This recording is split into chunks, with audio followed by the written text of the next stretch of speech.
To the victors go the parade. That's what happened in Seattle on Wednesday. The Seattle Seahawks celebrating their second Lombardi trophy in Super Bowl history. There was plenty of imbibing, as you can see, with that bottle of, I believe, Ace of Spades right there. We will take you to Seattle for some of the best scenes from today's celebration. We're also going to take you through recent history with the Seahawks and give you the top 10 plays that led to that Lombardi trophy through their season. That was one of them right there. Gotta love the Drake with that interception right there. And for all the other teams, and frankly for the Seahawks as well, it's time to get ready for the draft and turn our attention toward that free agency and then the draft. We've got our guy Bucky Brooks giving you his top quarterbacks. Yeah, that guy's probably up there. Welcome inside with the Insiders. Mike Garafolo here, along with Ian Rappaport. We didn't celebrate nearly as hard as John Schneider and the Seahawks and Mike McDonald and Kenneth Walker and all those guys. You're going to see those clips in just a second because this team was getting after it today in that parade up 4th Avenue in Seattle. They started at the stadium. A lot of times teams will end at the stadium, which is actually pretty incredible because it makes me realize that Schneider was getting after it even earlier than I thought. Here are some of the sounds from that celebration at Lumen Field. Jody, Paul would be so proud of you the way you've led this organization and allowed us to be where we are. To Jody Allen! Let's go!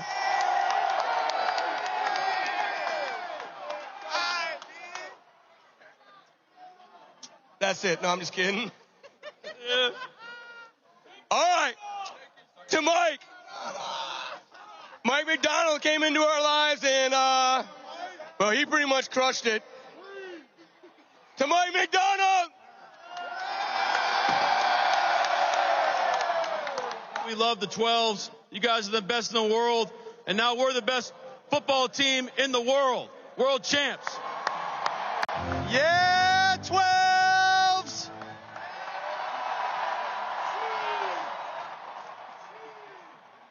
Hey, I just want to say I've talked a lot this last week about belief.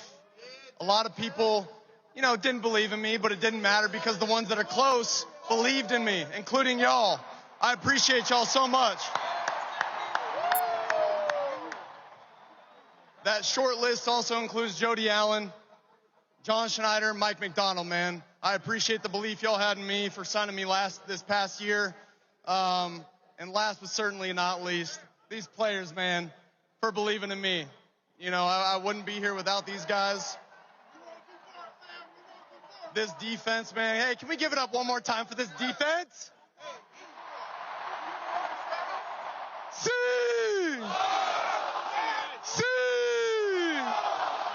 We're the best in the world! You hear me? Hey, best in the world. Sam Darnold, Mike McDonald, it don't matter. Best defense in the world. Hey, we had one goal, and that was to bring this home. And that's what we did to the best fans in the world. This is for y'all. Love. Hey, Washington. Yeah. How about them apples, huh? Hey, thank you guys for embracing a couple of kids from Eastern Washington, from Yakima and the Tri-Cities. I appreciate you all. It takes a team to get here.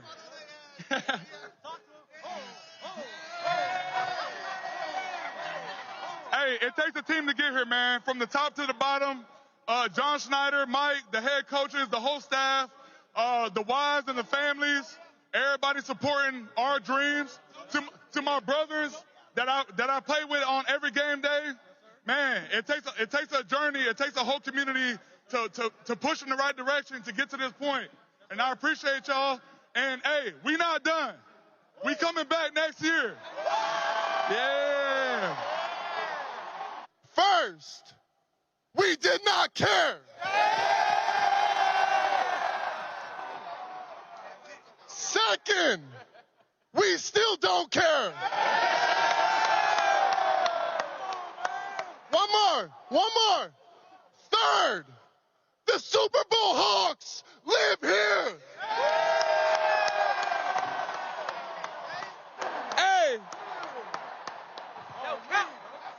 not only do we have the best defense in the world, we got the best team in the world. And quite frankly, if you got anything to say about my quarterback, you got anything to say about my defense, you got anything to say about my O-line, and you got anything to say about the city of Seattle, I got 2 words for you. You.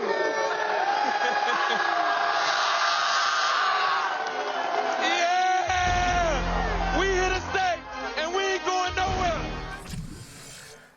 Steve Rabel, a Seahawks play-by-play guy. You saw his reaction. He's like, no, don't. No, he did it.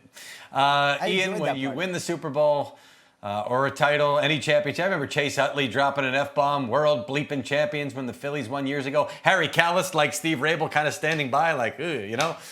You get to say whatever you want. So the Seahawks got to celebrate today. John Schneider, I've never seen a general manager give a speech while holding a red Solo cup. And it wasn't, I don't know, orange juice in there. If there was, it was mixed with something else.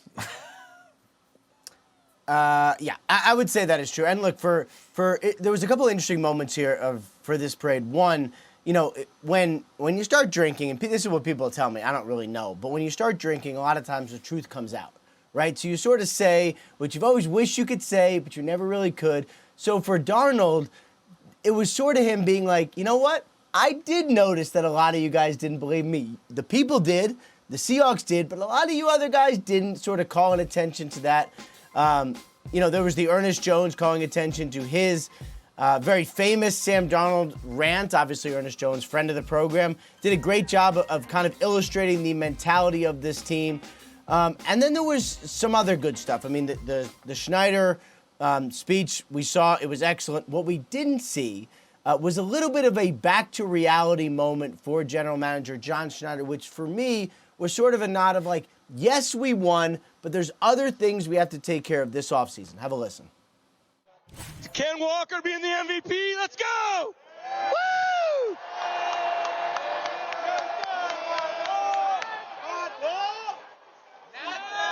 You tried negotiating with me 5 minutes ago. It was really weird. Anyway, hey, MVP, MVP, MVP. All right, so yeah, great post by Ken Walker. Obviously, that didn't happen. And look, player's not gonna negotiate his own deal. You're certainly not gonna do it during a parade. And obviously, everyone's joking, and it's all in fun because that interaction didn't happen. But really, what it was, Mike, to me, was a way to sort of call attention. Like, this team has some real, business to attend to this offseason. They sort of call it champagne problems. Not the champagne they were pouring in the Solo Cups or pouring on their heads, reason why they needed goggles, but champagne problems in that when you get really rich, which is what the Seahawks are now, rich in titles, you have hard things that you need to do to keep this team together. And bringing back the Super Bowl MVP is a big one. I mean, everyone and everything gets more expensive. So yeah, they are celebrating. It is awesome. What an incredible day. And I cannot believe how many fans came out in the stadium and in the parade route. But also just a reminder, off-season starts now. And they got a lot of things to do to get back on this mountain next year, Mike. A lot of kids who missed school today despite schools being open, their parents said that's okay. Don't even care if it's an unexcused absence. Come celebrate something that just doesn't happen every single year. And for the Seahawks, has now happened twice in franchise history. The entire city of Seattle going to be a little sluggish tomorrow, maybe waking up with a headache. Well-deserved, well-earned. You'll get through it. All right, now for the rest of the league. And again, the Seahawks too as well. You see them at 32. They've got to pick in the first round. They've got to get ready for the 2026 season. They were having meetings down there while the team was getting ready for the Super Bowl. Same for the Patriots as well. The scouting combine, the invites are out. We will be covering the heck out of it. Here are some of the notable prospects attending the scouting combine. You got 3 quarterbacks there in Carson Beck, Fernando Mendoza, Ty Simpson as well. Bucky Brooks and Brian Balding are going to come in here and join us because, Bucky, it's ranking time. We always like to go through your top 5s, so at least people know the top of each position group when it comes to the draft class. So let's start with the offensive No, I'm kidding. We're going to start with the quarterbacks because why not, Bucky? Give us your top 5 quarterbacks. Look, when we talk about top 5 quarterbacks, there are a lot of names that you're going to hear, but Fernando Mendoza is the guy that is the belle of the ball. He's at number 1. Then you have Ty Simpson, number 2. Then you're going to go down the list, and Carson Beck, Garrett Nussmeier, Drew Aller, all are on the list. But what everyone is going to want to talk about is what are we going to do with Trinidad Chambliss, who's on that list, but we don't know if he's going to be eligible. He could change the order a little bit in terms of how they come off the board. But let's talk about the number 1 guy, because that's who everyone cares about. That's Fernando Mendoza. The Indiana standout, the Heisman Trophy winner, is presumptive. Look, he's presumed to be the number 1 overall pick to the Raiders, because when you look at him, you see someone who's polished, who's experienced, who did a really good job of leading Indiana to the Natty. And when you watch his game, it's a nice fit for what Clint Kubiak wants to do. It is going to be interesting as we go through this process and try to kind of figure out how he ranks amongst the all-time number 1 overall picks. But in my mind, he's going to be number 1 because the Raiders need a quarterback, and he's the top quarterback on the board. That's a fit right there, Bucky. I mean, we can put it together now, but, every one of these presumptive number 1 picks, they all got to go through this process where we're going to try to find their faults. We're going to try to tear them down. We're going to try and find what they don't do. I mean, he's a shotgun quarterback. He doesn't call plays. That's the snap count there in Indiana. Like all those things. But we've seen Jackson Dart go through that. He looked like he's going to be a fine prospect right here. So I think, he's going to be able to go under center. Some of the things that Sam Darnold, we saw do throughout the playoffs, throughout the season here, and really what he did in Minnesota the year before. I mean, he adjusted from his time at USC to be able to do a lot of these things. So I feel like all these things are coachable.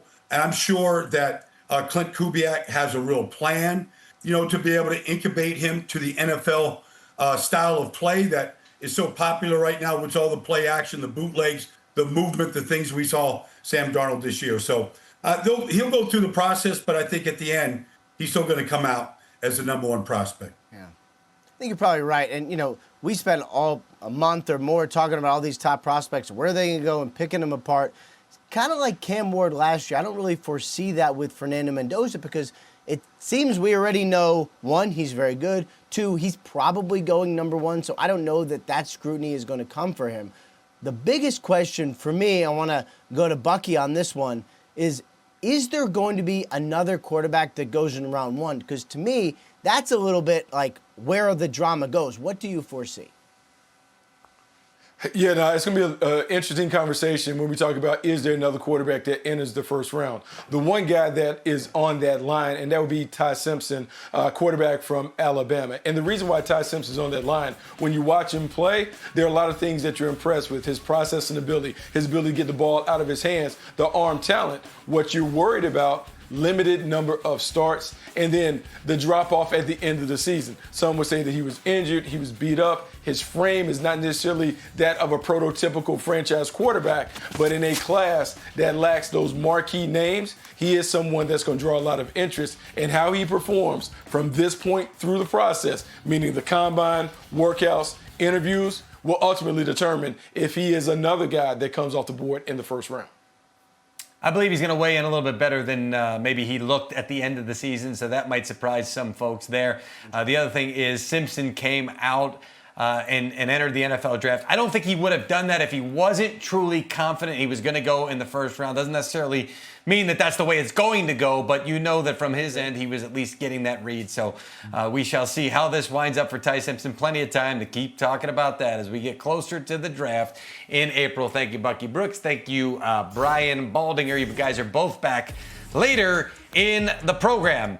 Seahawks, top plays. This is one of them. We're going to break it down. The top 10 plays that got them to the Super Bowl and into a parade today.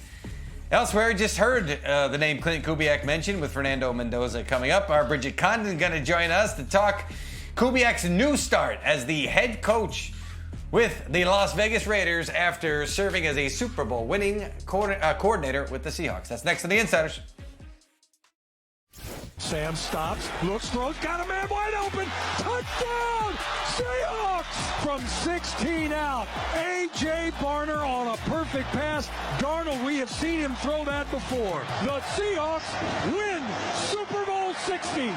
They are bringing the Lombardi back to the Northwest, and the party begins. That Barner touchdown was a heck of a play called by Clint Kubiak. Looking for it right there somewhere on that chart. Great design, great call, great execution as well. Kubiak, the offensive coordinator of the Seahawks, and then after the game told our Stacey Dales, like, you guys know, don't you? I'm going to the Raiders. I'm the new head coach there. So officially the final coach, even though he agreed before the Cardinals with Mike LaFleur. But yeah, Clint Kubiak in as the Raiders coach. Now got to assemble a staff and get everything going. The Combine's less than 2 weeks away. Yeah, welcome to your new gig, Clint Kubiak. Welcome to the Insiders. Bridget Condon joining us with Brian Baldinger and Ian Rappaport. I'm Mike Garafolo. Let's start with the negative, I guess. Clint Kubiak leaving Seattle and the impact on the Seahawks, Bridget, who are now trying to scramble from, at least from the inside, to see if they have an internal offensive coordinator candidate to give the job to. Yeah, Mike, it's always a wild card when you lose an offensive coordinator. Think about the Lions, the success they had, and then Ben Johnson leaves and goes to the Bears, and they kind of struggled on offense this season. But Sam Darnold is used to this. He's about to enter his 9th season in the league, and he's going to have his 9th different offensive coordinator. And Clint Kubiak, he was only there 1 year in Seattle. So this will be the 3rd different coordinator for Mike McDonald as he enters his 3rd season in Seattle. And this defense is really what this Super Bowl run was built off of, the dark side. We saw Mike McDonald and how he managed to build that team. It's their defense. Even Sam Darnold said post-game after the Super Bowl that he wishes they could have done a little bit better on offense. So it is kind of a weird situation. Only 4 times, Baldy, out of the last 10 years has a Super Bowl team had to replace its offensive coordinator, especially because this late, a lot of teams have already hired a head coach. So they're going to be scrambling looking. So that's why we won't be surprised if they promote someone from within who knows what this Seattle team is already about. Well, we know the year before when they hired Ryan Grubb that was a mistake. And so Sam wasn't there for that. But Ryan Grubb was blown out after the first year, replaced with Clint after things blew up with the New Orleans Saints. And so, if you look at Sam Darnold here, like he really sort of rebuilt himself that year in San Francisco under Kyle Shanahan. Then he went and had great success with Kevin O'Connell, and now great success with Clint Kubiak. And really the familiar tree right there is Mike Shanahan and all the guys that have come out of there, Sean McVay, Kyle, you look at Matt LaFleur, Mike LaFleur, Liam Cohen. These guys have come from that particular tree. And if you had to defend an offense, the most difficult to defend is a disciple of those particular trees right now in this league. And so that's the direction I think Seattle will try to go, try to find somebody from within that knows and has really had some success with that style of offense. All right, so that's where we think Seattle is going to go. We know where the Raiders are going. And Bridget, I want to go back to you on this. I mean, they hired Clint Kubiak, now finally official, though we thought it for a couple weeks. One of the top coordinators out there. He had a couple different options. He chose the Raiders. Certainly seems to be a match there with the team getting the #1 overall pick and likely Fernando Mendoza. What should we expect from the Raiders and from the hire of Kubiak?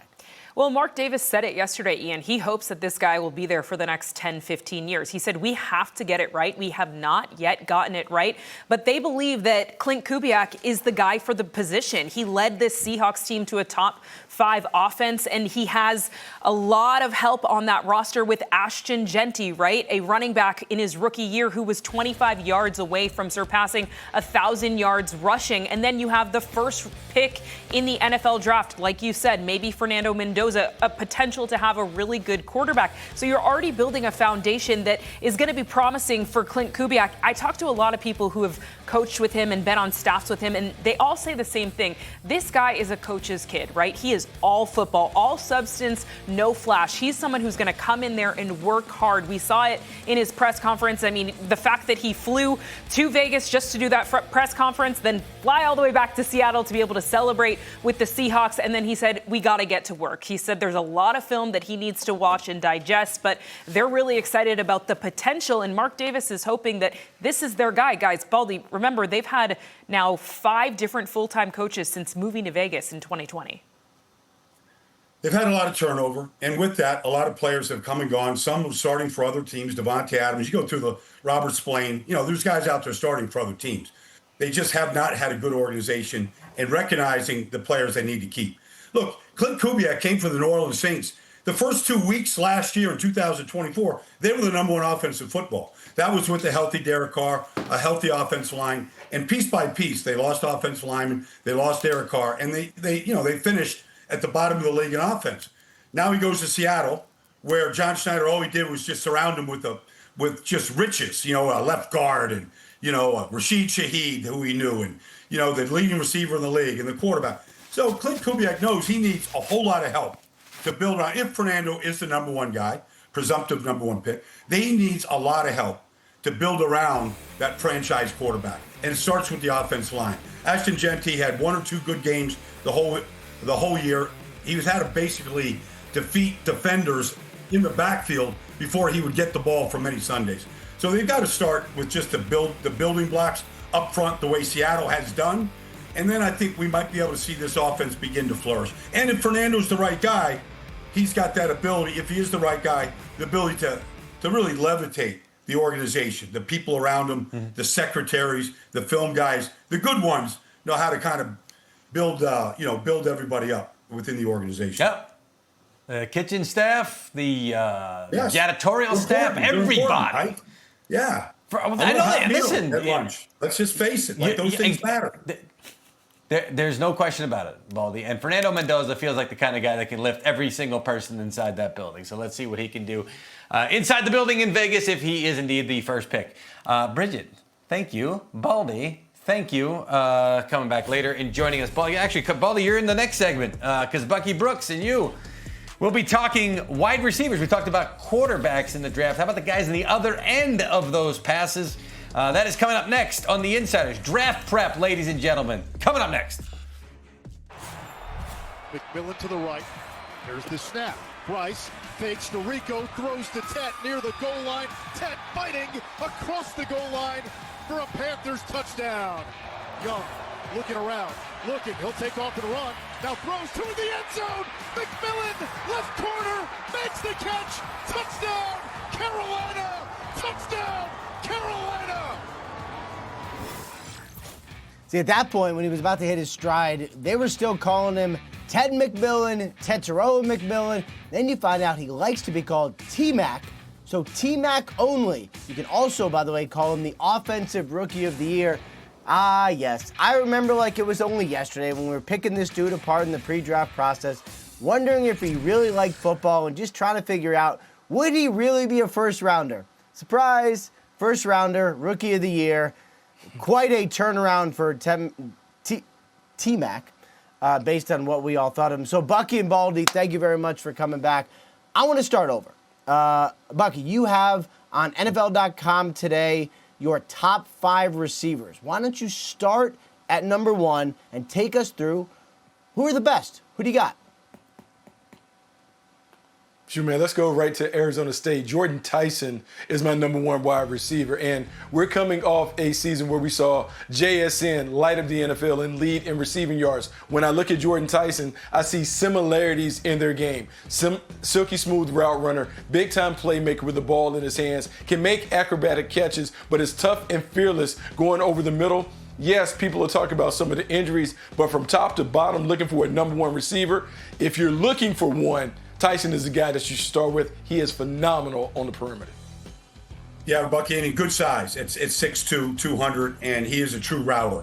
And I think that's his greatest strength, his ability to separate and really, beat man coverage. And then after the catch, he's been electric. The injury history is real, and that's something that, teams are going to have to get comfortable with. But with the ball in his hand, he was an electric player for the Sun Devils. All right, Bucky, not enough Ohio State in this list just yet. I believe I'm foreshadowing, but, Ohio State wide receivers always drafted highly. Oh, look, you have to take him.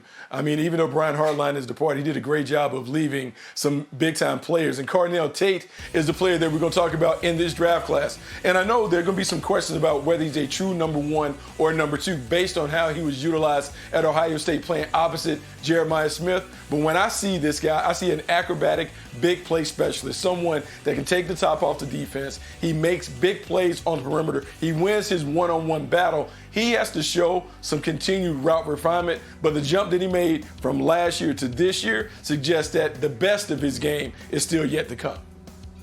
I think so, Bucky, because, he has 3 years of production, and this was the best year that he had.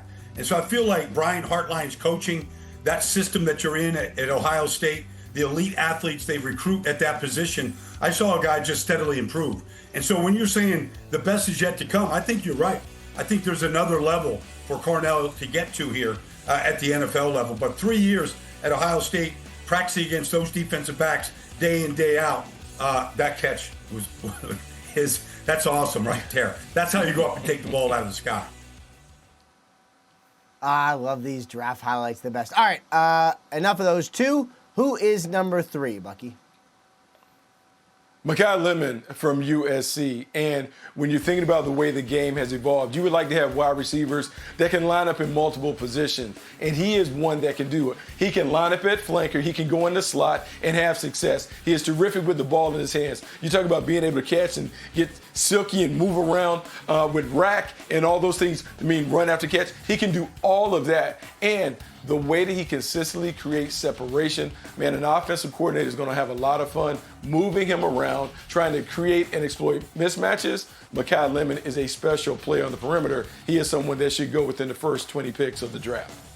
Bucky, I think Ian and Mike should both go pull out that game against Iowa and watch them against Iowa and tell me if they're not reminding him of Amon-Ra St. Brown, another former Trojan, and the way that they used Amon-Ra here in Detroit, what he has been able to ascend to. I feel like Mekhi Lemon has a lot of those same abilities.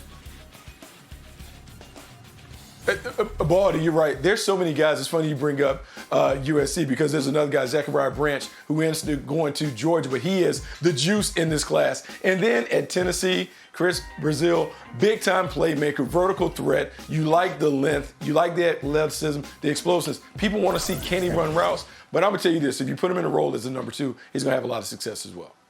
You know how this all changes, Bucky, when you see these guys live? Like, I got a chance to watch Casey Concepcion from Texas A&M this year. And sometimes you just see a suddenness that might not transfer to the tape. I just think, when you're looking at that list, there's a guy, Concepcion at Texas A&M, that I'd keep an eye on because I think he's going to test well. And his suddenness to the ball is extraordinary, I think. NFL.com/top 5 for the entire list from Bucky Brooks and all the entire lists on every position, which is amazing because it is now officially draft season. Let's go. My favorite time of year along with all of the other times. Bucky, Baldy, thank you very much. Don't go anywhere. We got one more segment for you. We got more segments for these guys too. That is the Seattle Seahawks celebrating being world champions. We aren't done with this crew either.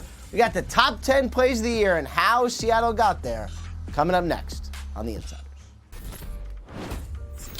New today to The Insiders, teams filling out coaching staffs. Kevin Patullo, the former offensive coordinator for the Philadelphia Eagles, headed to Miami as pass game coordinator, a role he served in Philadelphia when they won the Super Bowl. So all you folks out there, I saw your gifs, I saw your memes.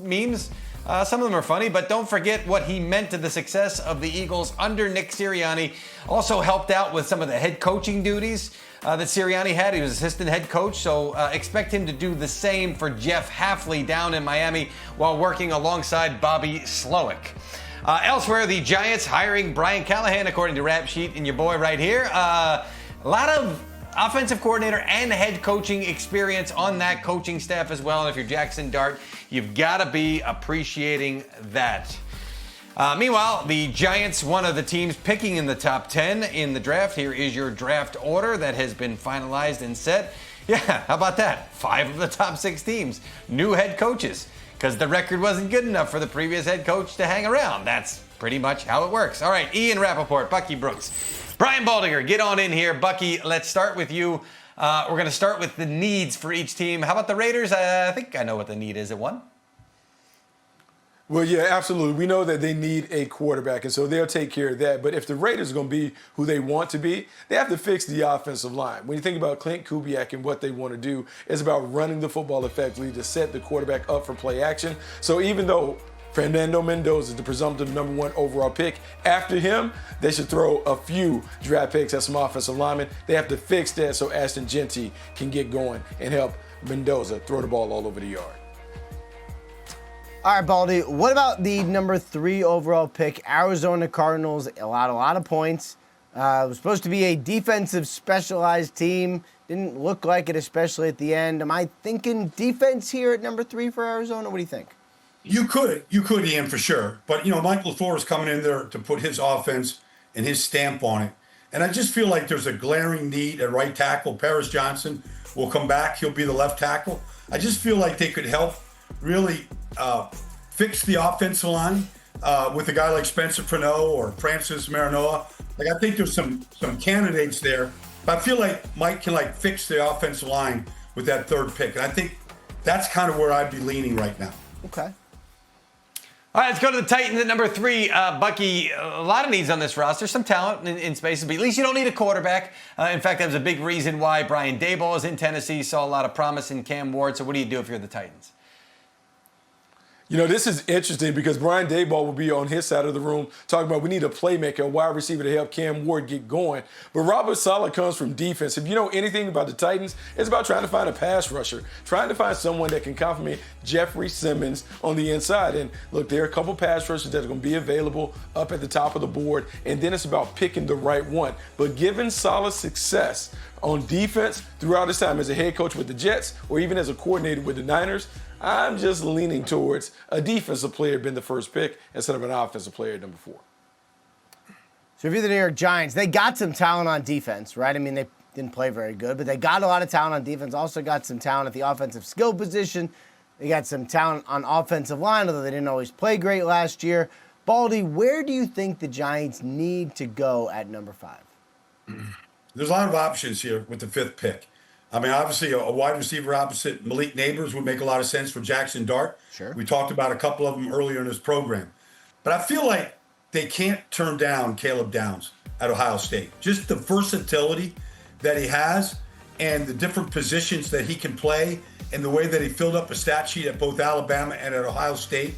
I feel like Caleb Downs, to go with some of the guys and some of the dogs that they have drafted up front on the defensive side of the ball, they could go corner here because there's a bad need for corner. I feel like Caleb Downs is a playmaker that they don't have in the secondary right now, and that would be a good fit. All right, now to the Browns at number 5 here. Number 6. I'm off by 1 because we're just doing new head coaches. Close. Got it. Close. We showed the graphic and all. I screwed it up. Browns, stellar draft class for Andrew Berry last year. You still got to fix the quarterback position. What are you doing, Bucky, here? Now, in a perfect world, there would be a quarterback that would make them want to pull the trigger, but right now there's not a quarterback available. So Todd Monken has to make a decision. How can I best help this offense get going? You can take an offensive lineman to shore up that, to get back to being able to play physical at the point of attack. Make sure that you have a blindside protector for whoever you tried out there at quarterback, presumably maybe Shadur Sanders. But if it's not that, then maybe it's a pass catcher. You didn't get much from your perimeter playmakers outside. Jerry Jeudy currently is your number 1. Can you get an upgrade at number 6? Regardless, this is an offensive pick, someone either at the line of scrimmage or someone out wide to help them score more points. You heard what the gentleman said. Lock it up. There's no chance they're going to be wrong. You don't even have to watch the draft. No, watch the draft. That's what we do. You're going to watch the draft. And we're going to talk plenty about it, and they may even change what they think between now and April. That's how this whole thing works. So tune into the Insiders every single night. Where can you find the Insiders? I'm glad you mentioned it. Thank you, Baldy. Thank you, Bucky, because here is your screenshot right there. Take a shot, okay? It's pretty easy. During the season, we're a little bit all over the place. During the offseason, pretty simple. NFL Network every single night, NFL Plus, YouTube as well. And if none of that works for you, check the bottom, wherever you find your podcast.